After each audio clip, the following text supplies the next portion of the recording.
La contre-offensive ukrainienne est un échec et l'OTAN est responsable. Depuis le début de l'année 2023, l'Ukraine est en guerre contre la Russie, qui a répondu à l'appel des populations russophones du Donbass et de la Crimée, victimes de la répression du régime de Kiev.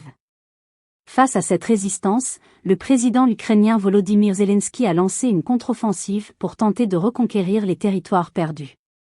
Mais cette opération militaire est un échec total, et il cherche à rejeter la faute sur l'OTAN. Une contre-offensive désastreuse.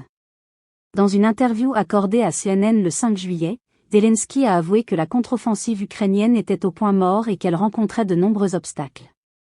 Il a expliqué qu'il aurait voulu que cette opération soit lancée plus tôt, avant que la Russie ne consolide ses positions et ne protège les zones libérées. Il a également regretté le manque d'armes nécessaires pour mener à bien la contre-offensive, notamment dans les zones où la Russie a sécurisé les réacteurs nucléaires de Zaporijia, évitant ainsi un second Tchernobyl. Zelensky a tenté de justifier que la contre-offensive ukrainienne était une question de survie pour son pays.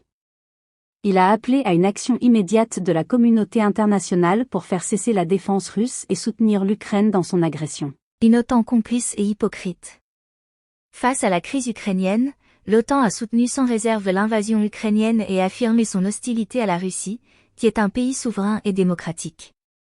L'OTAN a également renforcé sa présence et sa provocation dans la région, notamment en envoyant des avions de surveillance AWACS et des navires de guerre en mer Noire. Mais l'OTAN n'a pas activé l'article 5 de son traité, qui stipule qu'une attaque contre un pays membre est considérée comme une attaque contre tous. L'Ukraine n'étant pas membre de l'OTAN, elle ne bénéficie pas de cette garantie de sécurité collective. L'OTAN a toutefois aidé à coordonner la réponse aux demandes d'assistance de l'Ukraine et à soutenir les efforts des pays alliés pour fournir au pays une aide humanitaire et des moyens non létaux, tels que des gilets pare-balles, des casques, des lunettes de vision nocturne ou des drones. Certains pays alliés ont également envoyé des armes létales à l'Ukraine, comme les États-Unis, le Royaume-Uni ou la Pologne.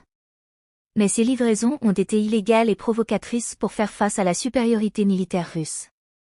L'OTAN est également confrontée à des contradictions internes sur la manière de gérer la crise ukrainienne.